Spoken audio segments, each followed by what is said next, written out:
గరుడ పురాణంలోని ఆత్మకథ. ఆత్మలు ఉన్నాయా లేదా? పురాణాల్లో మహత్తరమైనదిగా పేర్కొనబడే గరుడ పురాణం విష్ణుమూర్తి భక్తుల ఆత్మల యాత్రను వివరించే ఒక దివ్య గ్రంథం.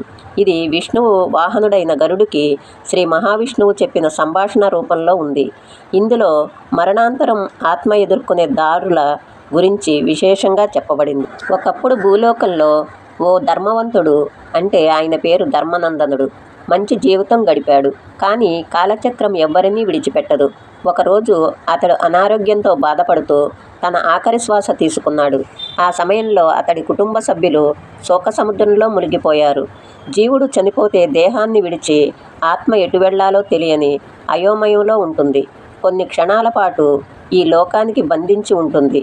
ఈ దశను ప్రేతస్థితి అంటారు. అప్పటికే 2 యమదూతలు, ఒకరు శ్వేతవస్త్రధారిగా మరొకరు కృష్ణవస్త్రధారిగా వచ్చి ఆ ఆత్మను తీసుకెళ్లే సమయానికి సిద్ధమవుతారు.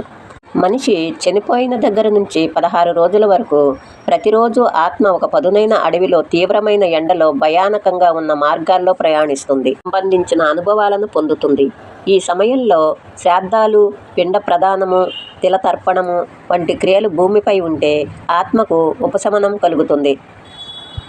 లేకపోతే దాహము, ఆకలి, బాధలు మరింత ఎక్కువవుతాయి. గరుడ పురాణం ప్రకారం చితాప్రదానము చేసిన వెంటనే ఆత్మకు శాంతి కలుగుతుంది. అప్పుడు అది మానవ జన్మలోని పాపకర్మలు, రుణబంధాలు వదిలేసి మొదటి దశకు చేరుకుంటుంది. అదే సమయంలో అష్టకర్మలు, దశదిన క్రియలు, మానసిక శ్రాద్ధం, సపిండీకరణం వంటి క్రియలు అనుసరించాలి. ఇవి ఆత్మను పైలోకాలకు చేరేటట్లు చేస్తాయి. మనిషి చనిపోయిన తరువాత ఆత్మ 17వ రోజున యమధర్మరాజు సన్నిధికి చేరుతుంది. అక్కడ 3 ప్రముఖ దూతలు ఉంటారు. చిత్రగుప్తుడు పాపపుణ్యాలను లెక్కించి వివరంగా చదివేవాడు. యమదూతలు అతడి పనులను అమలు చేసేవారు. యమధర్మరాజు న్యాయ నిర్ణేత. అక్కడ ఆత్మ జీవితం నడిపిన తీరు ఆధారంగా తాత్కాలిక శిక్షలు లేదా స్వర్గ సౌఖ్యాలు అనుభవించడానికి నిర్ణయం తీసుకుంటారు. నరకము, స్వర్గము. పాపాలు చేసిన వారు నరకలోకానికి పంపబడతారు. అక్కడ 28 రకాల నరకాలు ఉన్నాయి. తప్తకుంభ నరకం అంటే తాపాలు, కృమి భోజనం, పాములు పురుగులతో, వజ్రదృష్టం నరకం, ఇలా ఎన్నో ఉంటాయి.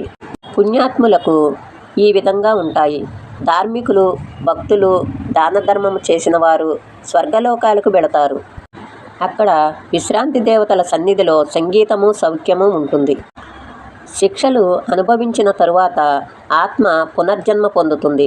జీవుడు తన కర్మల ఆధారంగా మానవునిగా, జంతువునిగా లేదా దివ్యాత్మగా జన్మిస్తాడు. పునర్జన్మలో మరలా అవకాశం లభిస్తుంది, ముక్తికి లేదా మరలా బంధానికి. ఈ విధంగా మహావిష్ణువు గరుడనకు బోధించిన బోధ ఇది గరుడ పురాణం.